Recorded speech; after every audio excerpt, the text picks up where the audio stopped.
Must be that smooth. Must be that smooth tinfoil. After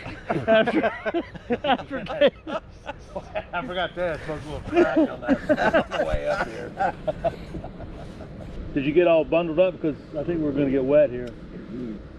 Well, there's been a lot of movement in base camp here since you've been gone. So Tom packed up his tent, and he's now sleeping in the back of Jeff's trailer.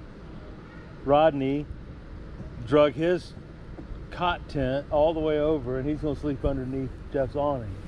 Kaz and I are fucked up. We're just going to get wet. Yeah. I have an idea that you're just about like Kaz on this. He don't give a shit. No.